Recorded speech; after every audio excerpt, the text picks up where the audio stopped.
It's like an unsaid rule that Indian Army does not come here. But their guess was that it's Mujahideens because they were in civil clothes.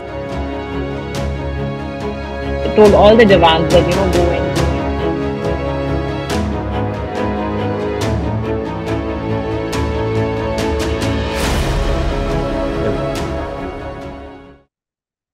So with that, Disha, thank you so much for coming and agreeing to do this. And I hope we'll not take much of your time and will not bother you much, but just a few questions, Yeah. which will help us knowing much more about you, more about your book, and an insight of a person about Kargil, which we are unaware of.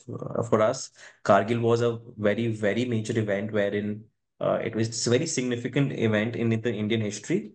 But with this conversation with you, we expect to know much more about it. So once again, thank you for doing this. Disha, to start with, I just wanted to know a little bit more about you, your childhood. How did we get here, right? Like, how did it start? Where was your schooling? Where did you grow up?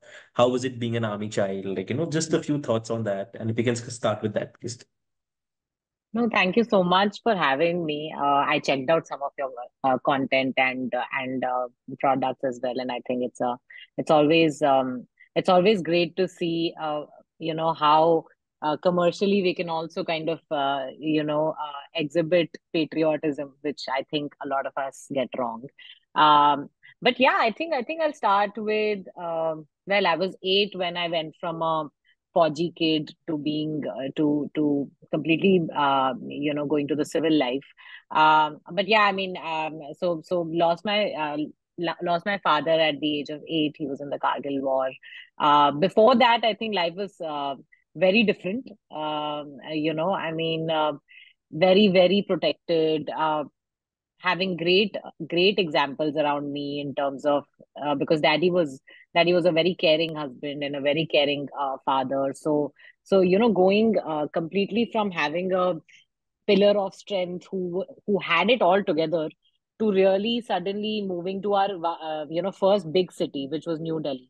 And that can be quite jarring for a child who's also been in that defense environment and protected and in smaller towns to going to a big city and Which then town? suddenly. Which town was that?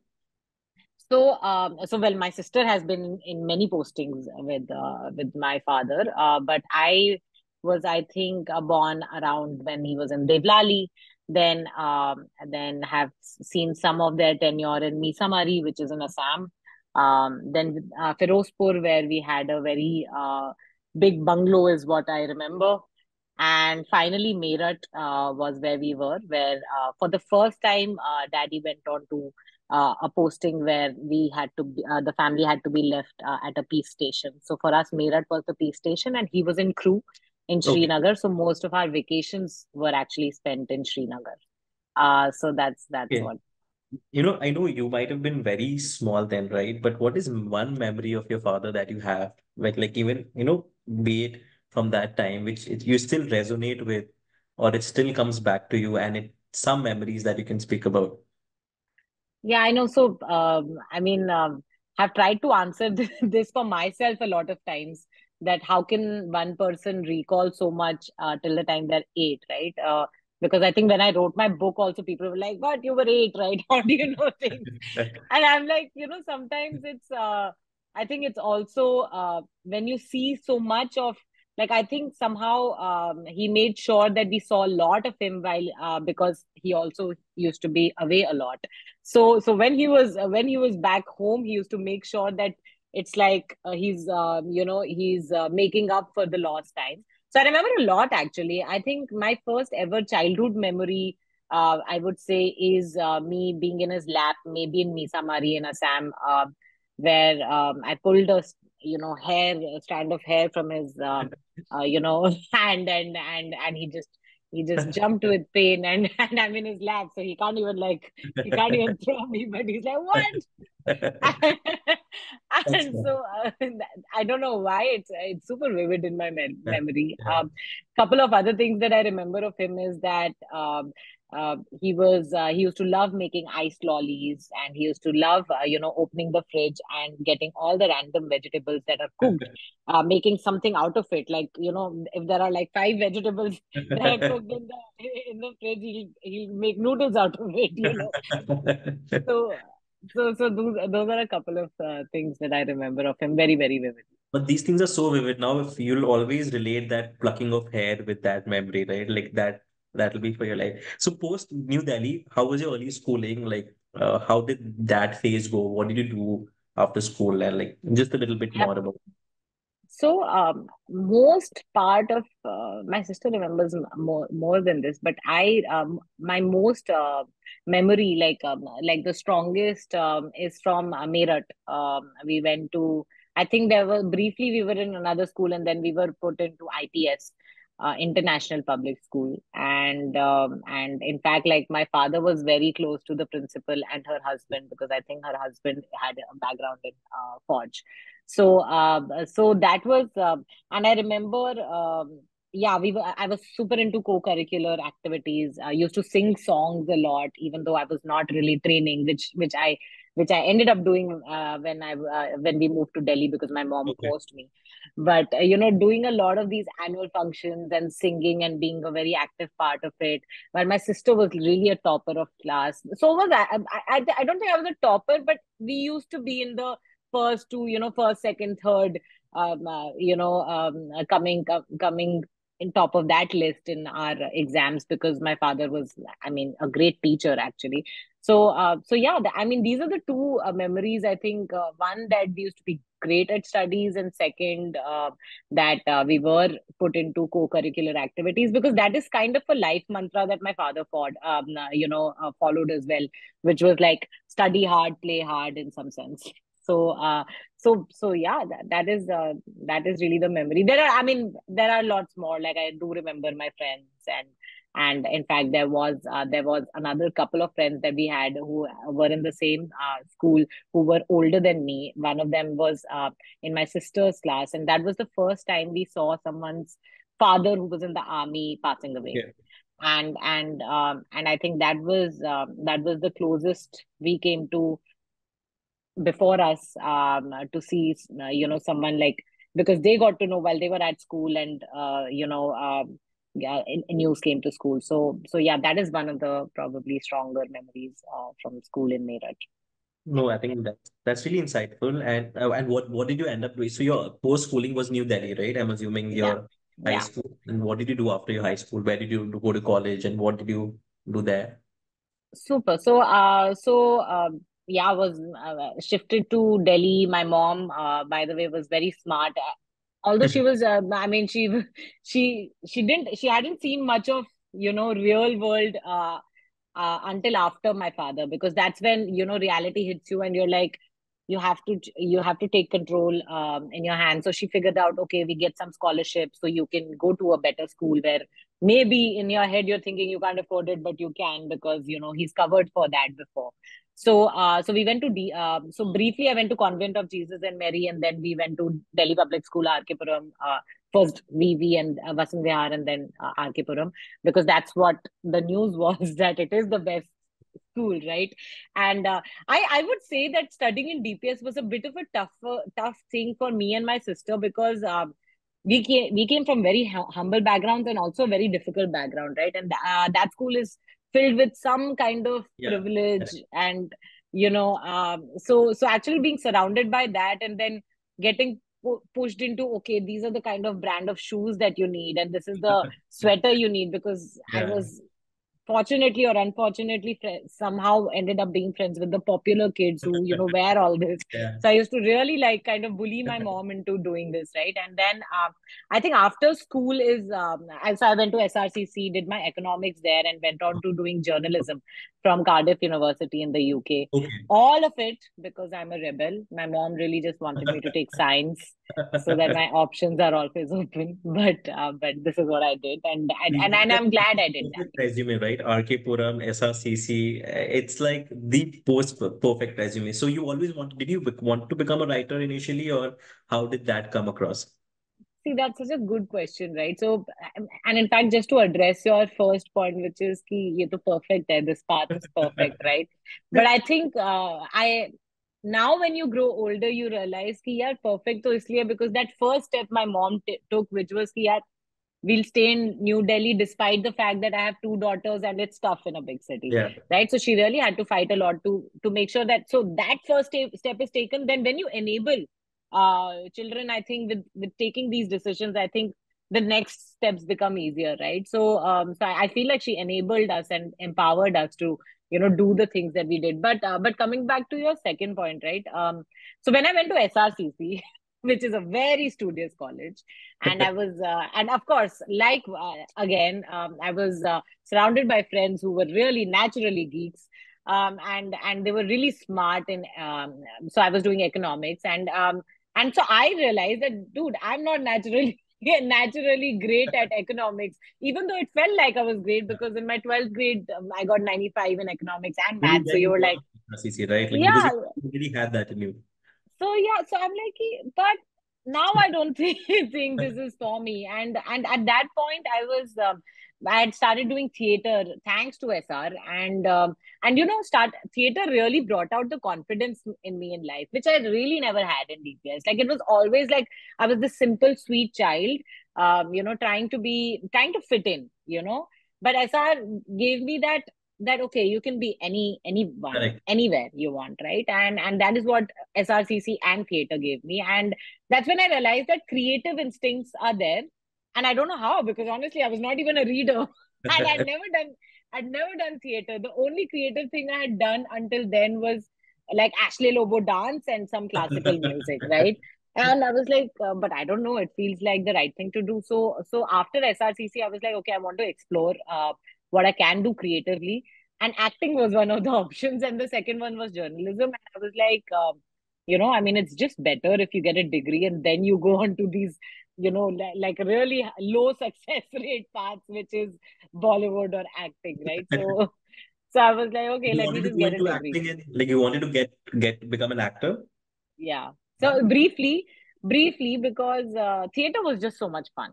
That's Yeah. it. Like it wasn't about, I think until that point, it was not about fame. At some point, it became about, when I realized that fame gives you power, I thought, okay, that makes sense. But before that, I just thought that theater just told me that, oh, acting is just so much fun, and it just it's an art that I really respected. So that's the reason why I wanted to do that. But then another, and also I realized that Bollywood and entertainment industries are, it's probably the most influential industry in the country if you really want to change mindsets, right? So that was one. And the second, I thought that journalism is another space where you really can make a difference, and that's how like I picked journalism. I was like, okay, let me just like get an idea of how it works, and then we'll decide what to do. Thank you so much, Diksha. That really gives us a good insight inside your head. You know, how has it been? Like for the viewers, they really want to know like more about whenever we get a host, whenever we get a guest, we try to just get to know them first before we dive Yeah. into the topics because then viewers have a certain like they feel that they know the speaker, they know the and so it's always nice. So thank you so much for sharing about your career and how it started. Nisha, just speaking about Major Dwivedi, sir, how like how did he did he have an army background? How did he get into the armed forces? What was his regiment? What was his like? Just a little bit more about him. Super. So yeah, he actually went to Sainik School Tilaiya, which is in Jumri Tilaiya, which most people think is not a place, but I very late in life figured out it is a place. So because I always used to think Sainik School Tilaiya, but it never struck me that it's Jumri Tilaiya. So that is where he went, and of course, when you go to schools like that, like Sainik School, My father was RIMC. there. My father was born in Jubritalia. Yeah. Awesome. Oh my God, my one of my best friends is from Jumri Tilaiya. That's also another reason why I Yeah. know that it it is a place, it is a well-functioning It's place. a well-functioning place. I So can validate that thought.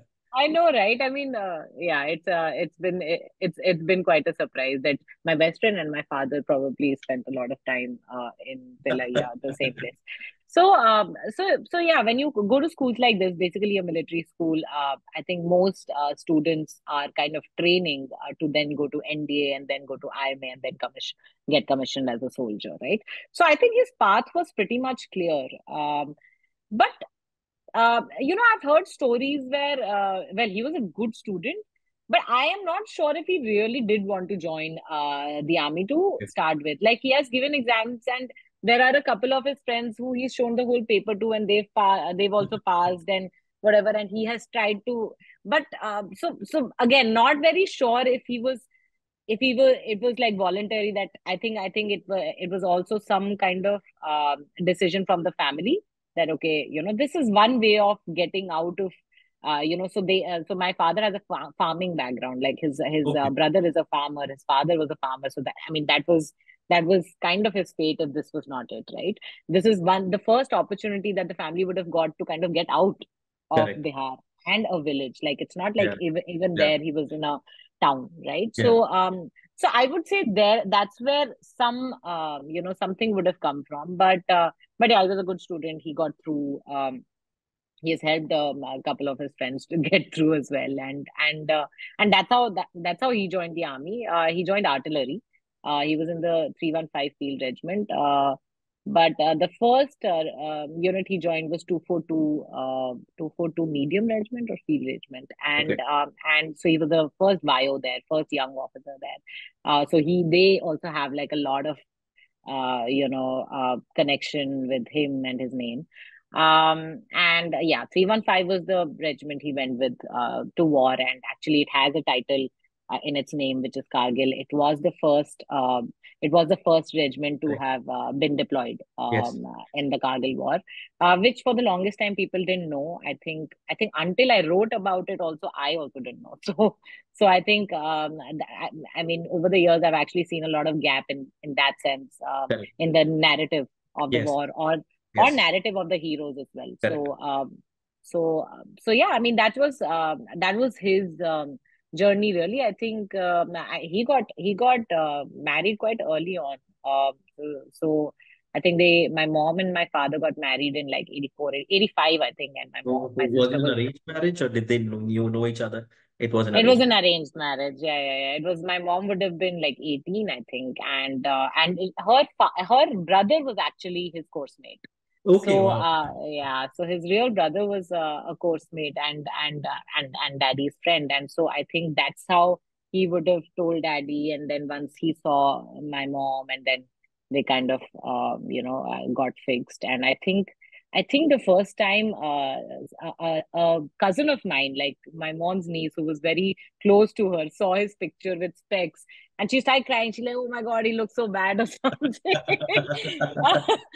But in reality, when I see his pictures, I'm like, "Oh my God, how could you even cry? Because he's so good looking." But Yeah, it was probably out of her love that she was, or possessiveness yeah, that she yeah. cried. So yeah, typical arranged marriage. And then I Typical think, story. and after he got married, like, my mom has finished her graduation, etc. So that's how their story went really.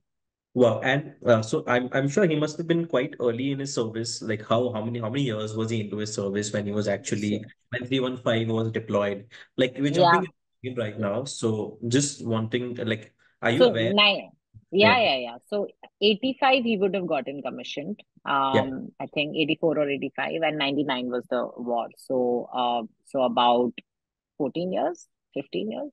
That's like I wouldn't say peak, but that's a very young phase Yeah, for, and definitely he was a major, so I'm sure yeah, that is the point when he was being given those responsibilities. And yeah, so yeah. getting Diksha, transitioning to Kargil, um just like I'm opening a very raw thought there. Hmm. What is your take on why Kargil happened? Like, just to start Hmm. with, what is your take being from a journalist side, from an author who's Hmm. actually got into it? We know, like, and a lot of our audience already knows about Kargil, but it's for them to get to know more factual informations about the gaps, and also for the people who are not very familiar, their knowledge is based on the few movies that they've seen about Kargil. So Yeah. just wanted to understand from you, why did Kargil start according to you? Oh God, that's such a controversial question. But my sister and I always come from the school of thought that this is it's like it's kind of like a forbidden fruit. I mean, that is just like, okay, if I can't have it, I want it, which is Kashmir. I think that now the story really goes like that. It happened at a time where both armies are at the border and they're taking care of their sides. When it's winter time, it's like an unsaid rule that Indian Army does not come here because it's so cold out there, -degrees, that you're like, okay, you're not keeping a check. It's unsaid rule that, okay, nobody is going to infiltrate, so we don't have to keep an eye, like keep going up and down, because it's also dangerous. So that unsaid rule was broken in some sense from the Pakistan side, and I think that was a very planned effort. Okay, this is what we have to. I mean, if we have to do this, then this is how we can. One of the ways, Right. right? And I mean, probably a really strategic move if you come to think of it in military terms, right? But that is because there was no petrol there. There was nobody keeping an eye out. I do think uh, I do think our intelligence failed a little in that sense. How could we not know? Yes. So the infiltration happened, and there was a soldier who was given this information from some of the shepherds, because they would take their sheep for grazing, and they said, okay, we saw these these people Join going in civil, in that, yeah, yeah, civilian clothes. But their civilian. guess was that it's mujahideens, because they were in civil clothes. And one, like, it is not, it is kind of going against the rule of the army that Yeah. you can't wear civil clothes and start a war, right? So again, these are guesses that we just didn't make because I don't know, we are just so strict with our rules that we think the armies around the world will also be, Yeah. right? And so I feel like it really became possible because a rule, an unsaid rule, was broken, right? And that was just a strategic move to conquer and some more land than you have, right, of the place. So yeah, so that happened. We got the information, but the guess was Mujahideens. So you're not taking it seriously. You're sending like smaller patrols to check कि अच्छा होंगे तो we'll kill them. But couple of patrols were sent, and that was one of the first patrols that were sent jahan pe the prisoners of war happened, right?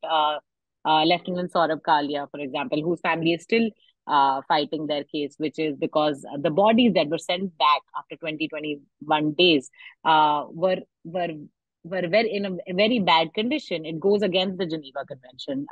Yeah. Their eyes were popped out, and their, I mean, it was I don't even want to go into the details, but prisoners of war are not supposed to be treated in some sense, some way, and that also happened. So I think for the first couple of petrol parties that were sent up, we were thinking it's Mujahideens, and until we saw that, okay, there's a whole army sitting there. I think it was the second. So Lieutenant Amit Bhardwaj from Forjat.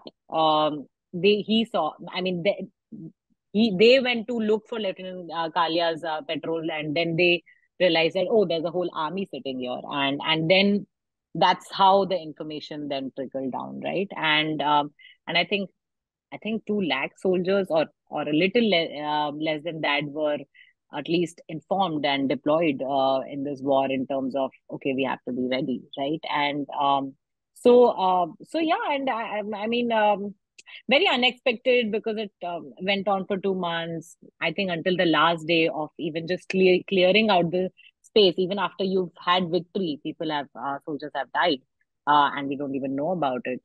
So yeah, that is the war. I think it was a very impossible war, and I'm always shocks me when I kind of read about it, that you know uh, your enemies are actually literally in such a better position. They've already had so much time to have the resources, reinforcements ka route, telecommunication, सब कुछ set करके वो बैठे हुए हैं, while you have just received the information, right? And you have to act. It's not like you have time for war planning, but of course, I think planners did a great job in this sense. But and we won. I mean, and I think that that is.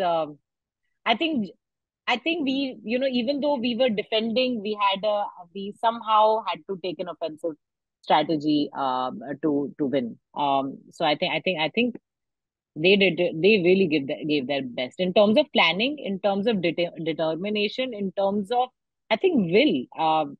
I don't think we would have won without these three, right? I mean, it is impossible. A mountainous warfare is impossible, and especially if you have enemies at such an advantage. Imagine, yeah, they're sitting here and you're going from here. Like, what kind of will do you need and courage do you need to do that, right?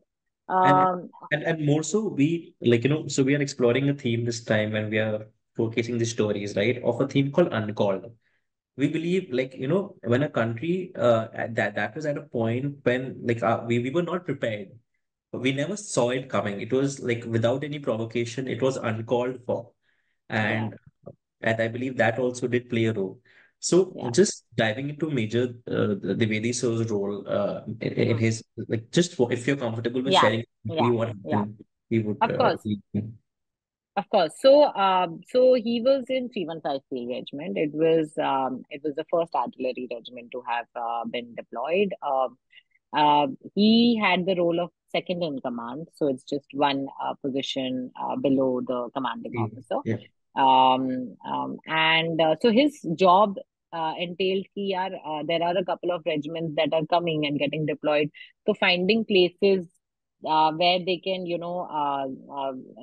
set their weapons and be and set their tents, right, and go from there. So one was, of course, he was figuring out places. He would go on recce's and be on the map all the time. Something that he loved, by the way. He loved maps. So so he would do that. Second, of course, he was commanding his own regiment, which is 315, and making sure his boys are safe and making sure that they are they're always on high alert. And so what happened with him is, so we lost him on 2nd July. Okay. Actually, much later. I mean, much into the Much war, into right? the I mean, he just that's had to like survive for 20, 22 yes, more 20, days, maybe. 24 days. Yeah. So what happened is that so they were posted in Pandras, which is like, we've been there. It's not here, but it's basically facing a mountain. Right. So it's but that's how they'll have to place their guns, like that, and their guns are pretty much like tanks, but Yeah, they're, I mean, they're so big, right? So like Bofors, right? Like, exactly. So I think he was in a tent with the commanding officer, and they were planning for the evening that this is what they have to do, etc. And he could hear the shell coming.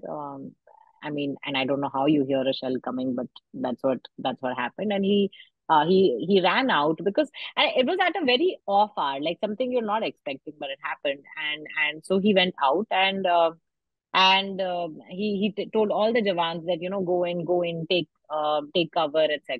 And I don't know. So while the Jawans are going in and running after, he was kind of the last person to enter. And by the time he entered, he was hit, and he was hit. A couple of other soldiers were hit. And in fact, funnily enough, while I was writing the book, there were a couple of officers I spoke with who were from another regiment, and they said he was also a Dwivedi for some reason. And he's like, because of Dwivedi, both of us got saved because we were in a tent and we saw him fall. So we ran towards him, and the next shell fell on our tent. And I'm like, the kind of things that can happen there, you can only imagine, right? yeah.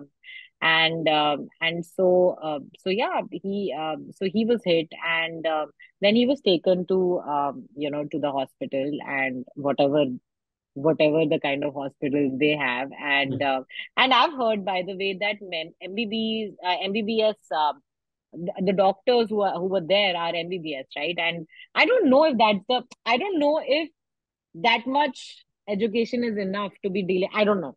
again, I still have questions Yeah. related to that. Right, what is the kind of experience the doctors should have when they are then the soldiers are at war? So while he was there, I mean, he was able to talk, and they were thinking that he's hit the shell has hit him here, the sprinters are here, but apparently it had gone under his arm, under his underarm, basically inside, and so when it would have gone here, maybe the left, I'm not sure, but it reached the heart maybe.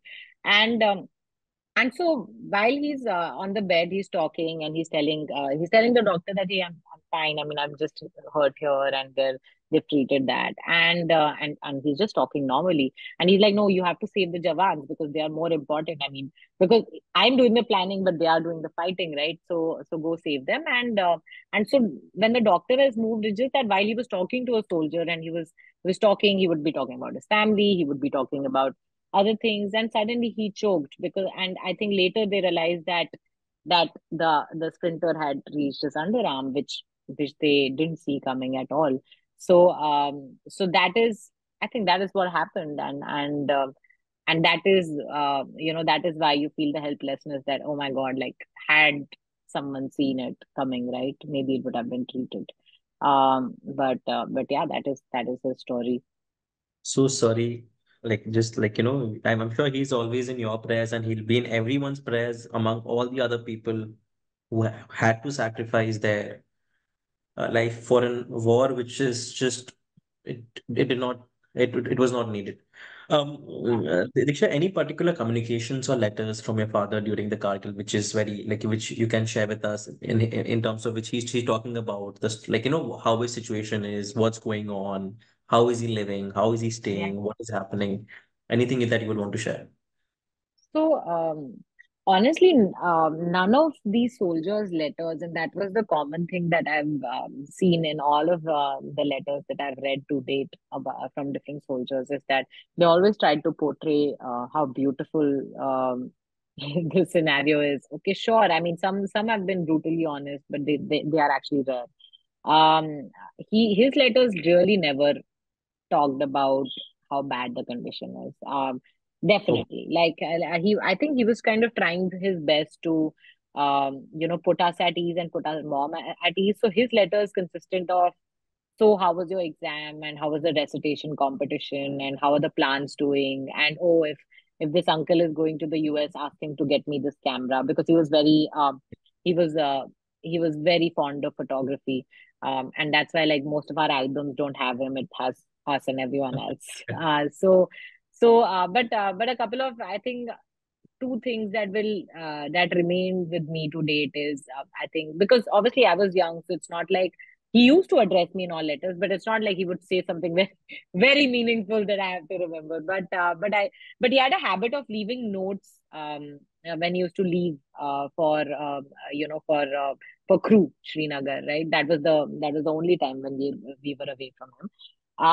He used to say, study hard, play hard, and he used to really literally give notes with straight up instructions, like, in the morning brush your teeth, and in the evening do this, and at night do this. So it was like literally like some to do's to make life happen for us. I mean, so, and with my sister, it used to be short conversations that, I think, you can really come. I mean, you can really come first in your exams if you do this.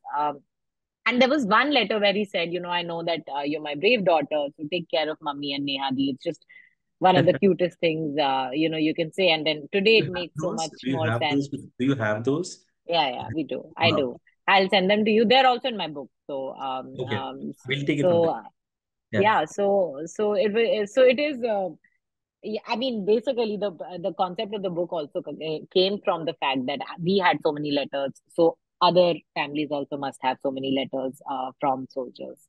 So yeah, I mean, I think his communication through letters, I think, have been a huge, path to finding purpose after him. In some sense, I would say, especially for my mom. I think we were still too young to kind of figure it out, but I think for my mom, it has been a huge piece of, mm, um, you know.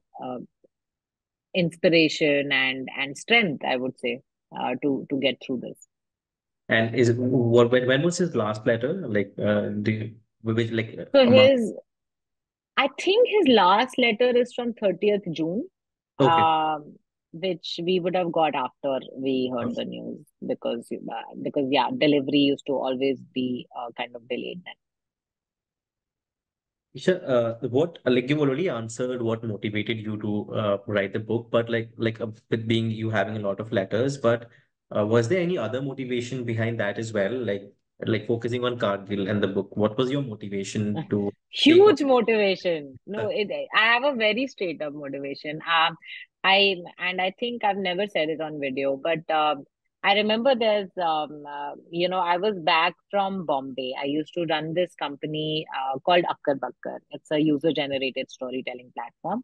And we used to get millions of views on real It's life stories. quite popular. Yeah. Very So popular. it was founded by me and a couple of other people, and so at some point, and I had never written my own story.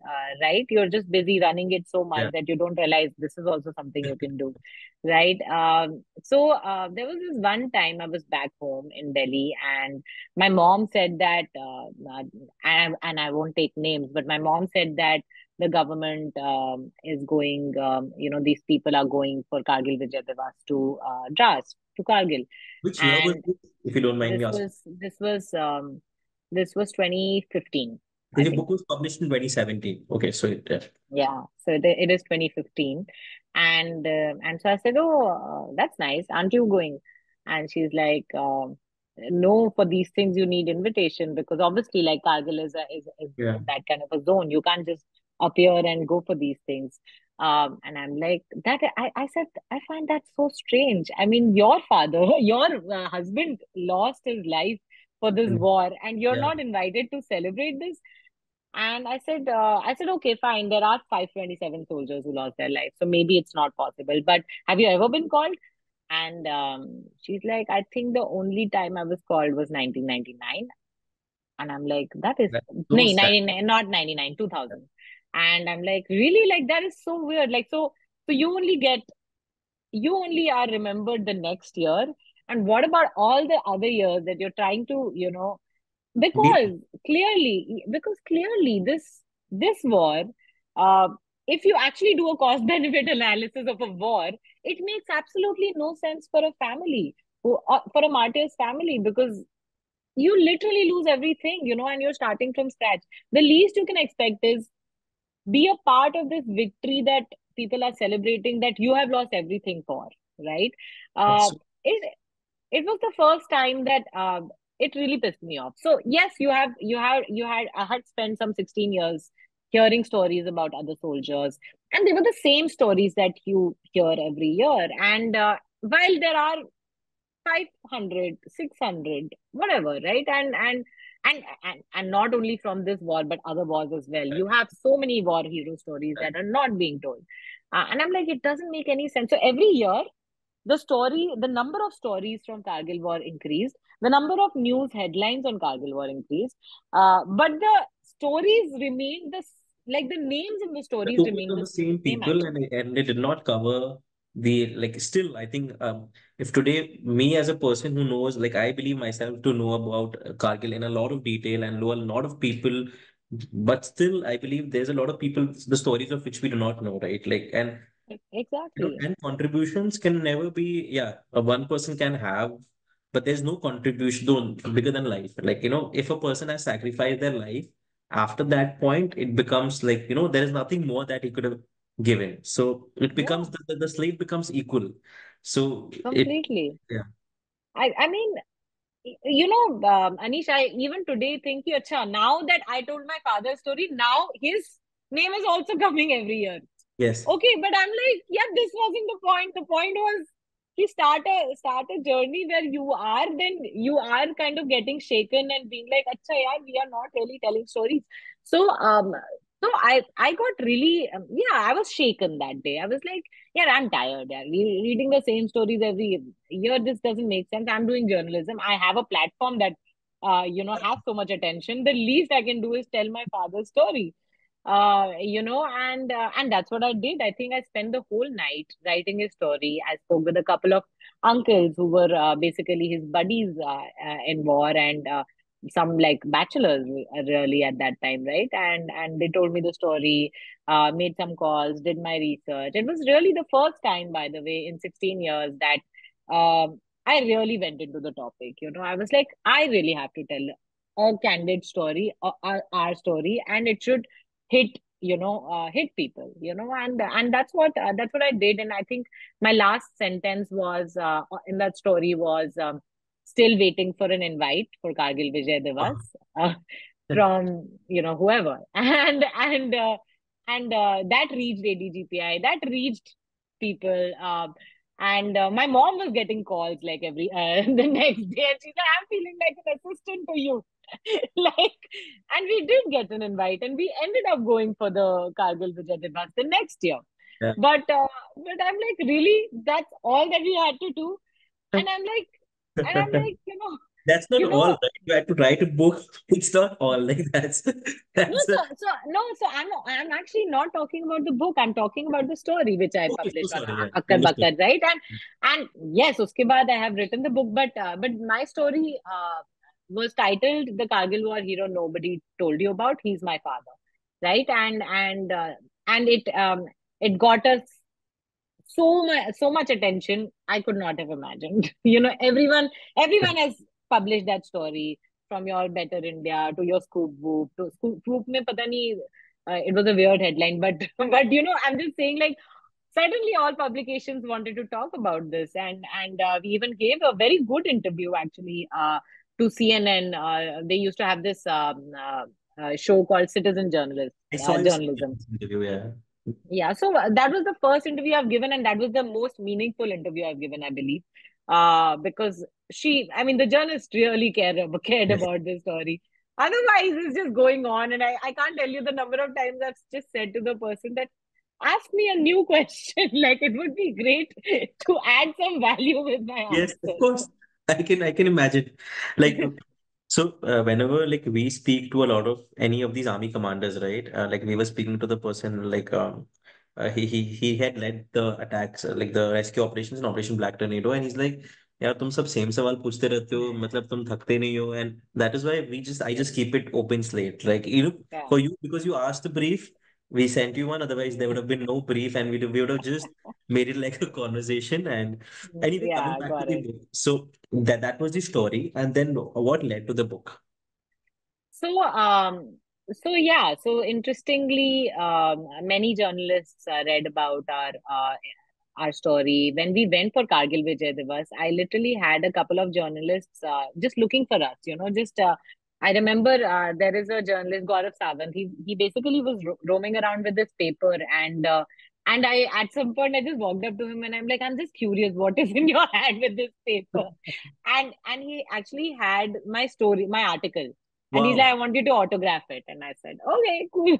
And that's how I felt super cool. But I also realized something really great out of this, which is that when you tell I mean, whenever you're ever writing for the first time, a first story, a first article, etc., you should always really write about something very meaningful that really matters to you, and it should be a real story. I think the chances of failure there are really low. But having said that, there was another journalist at the Kargil Vijay Divas.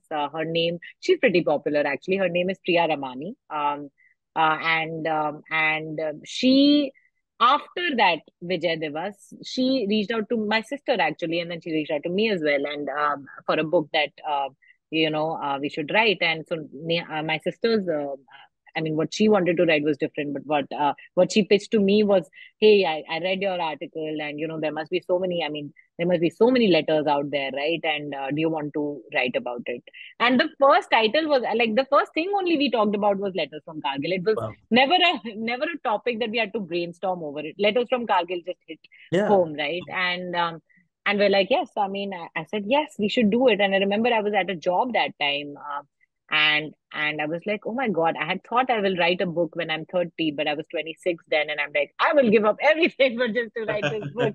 And so I actually quit as well, and I wrote that. I think that book took some 6 months, but mostly for research and a couple of months for writing. And it was a very cathartic journey and very and huge learning because I don't think I'd ever gone so deep into this topic as I did because of the book. And when you were writing the book, were there any, I'm sure it must have been an emotional journey, right? Because like you're reading all of these letters, any particular letter that really stands out to you till date, and like, like it's a collection, but like any particular thing that really stands out to you or really hit you really Yeah, hard? yeah.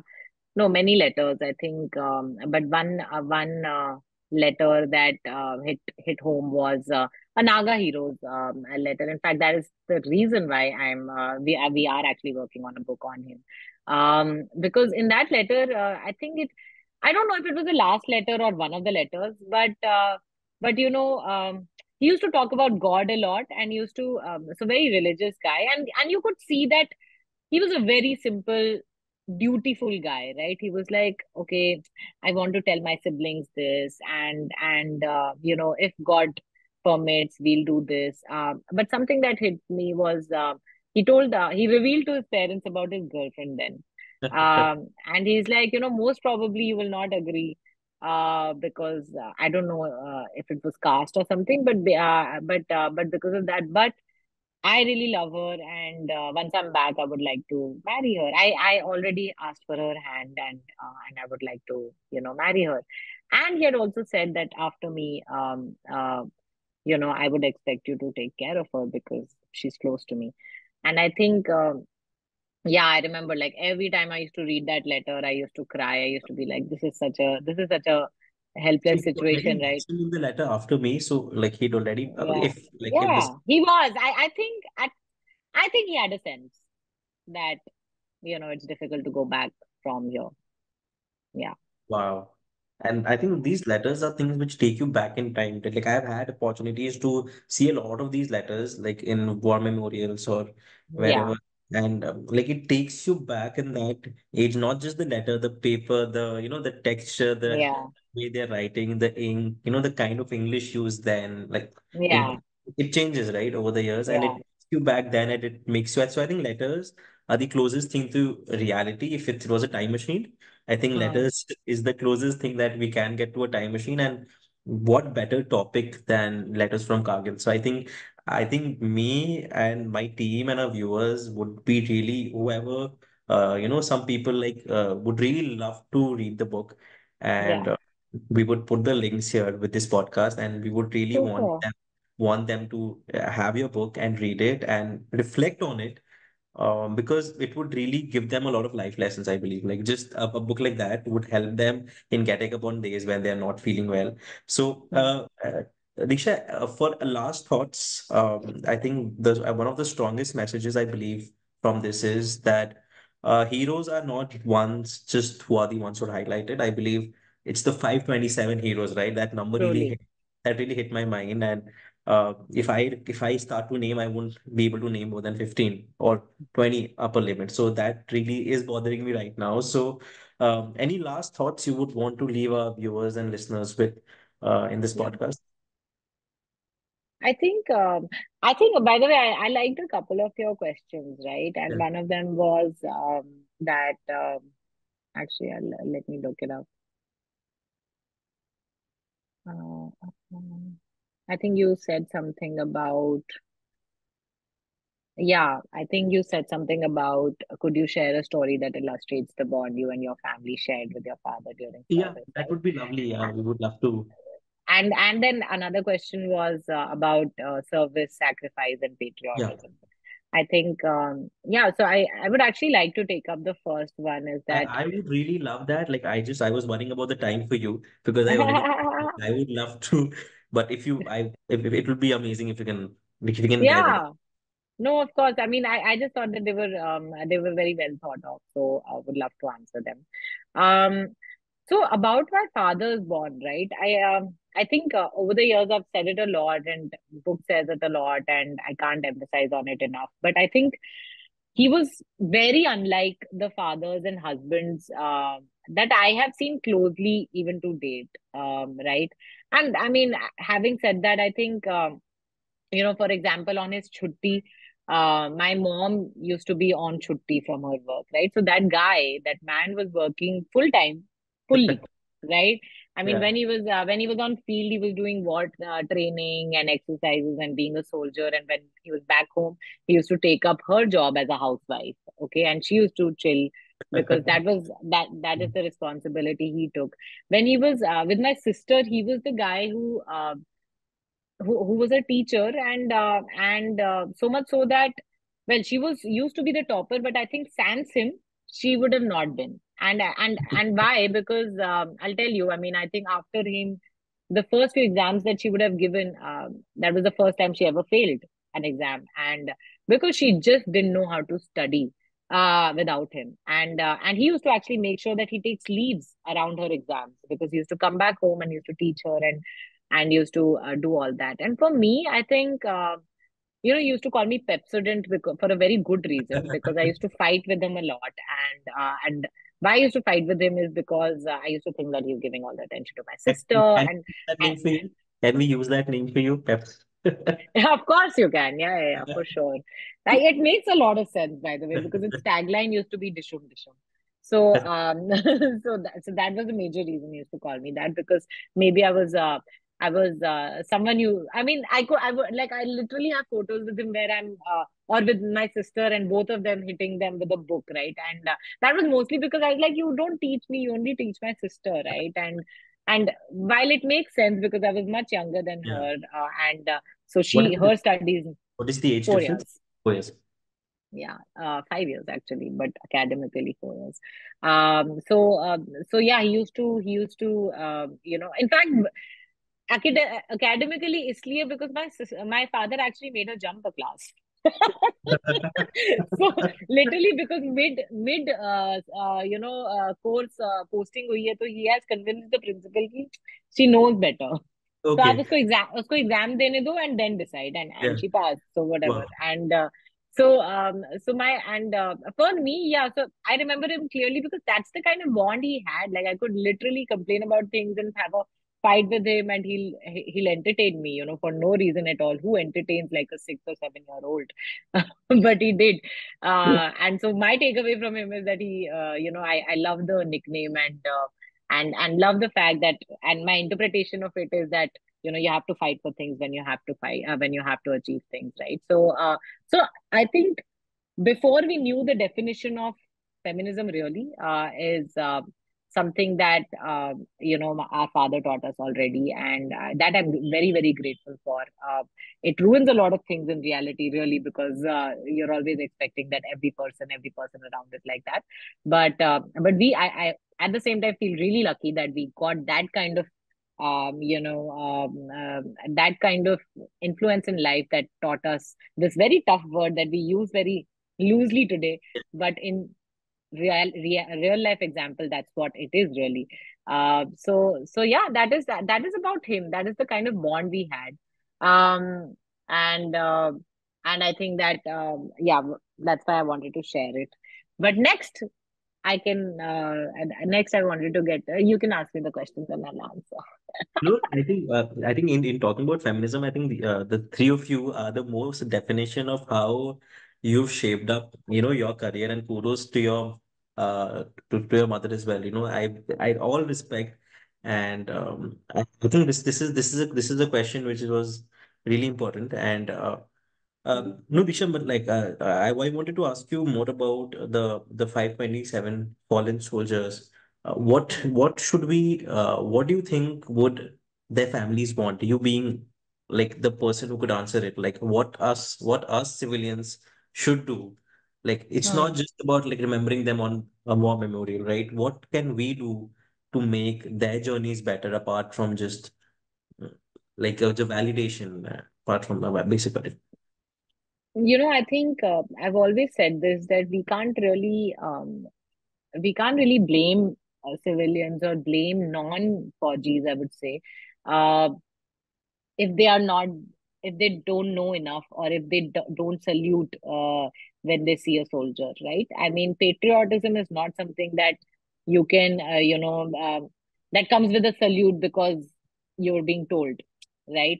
I think it comes from a very, it's like a feeling that should be deep within for your nation and for your people, I feel. And that's a feeling that I don't think can be taught. It just comes, right? So I think that, um, I would say, just really being aware of the price that your freedom comes with, you know.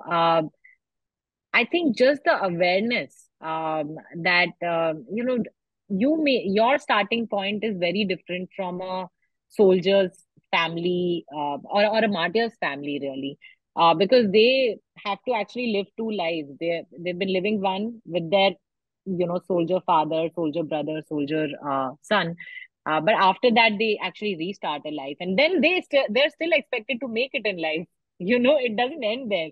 They're still expected to be brave and proud and all of that. And that's the life they are living for your freedom, right? And I think I think most of us forget, or are not able to realize that, okay, this is a delusion, that you have, that we are free and freedom is for free.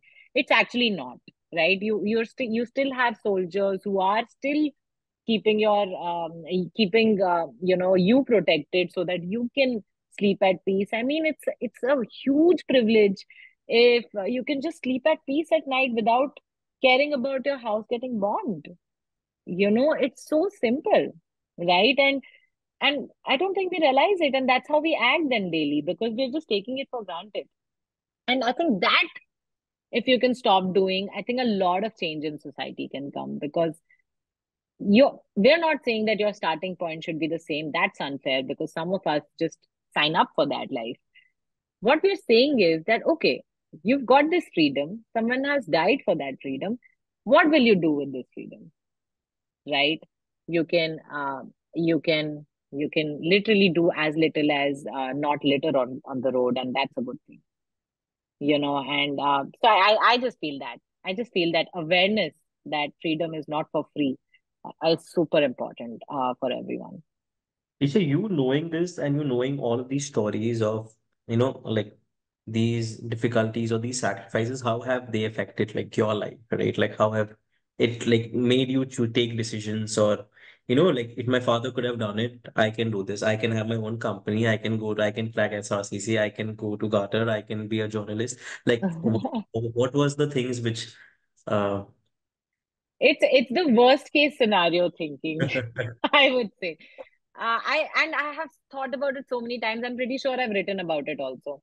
That I chose journalism because I really wanted to make a difference. My mom really wanted me to join the army, and actually, at some point, I have regretted in life that, oh no, because as the policies became better for females in the army, is when I've thought, oh shit, I should have been a part. But at my point when I was applying, you didn't have the permission to go to field and things like that as a woman soldier.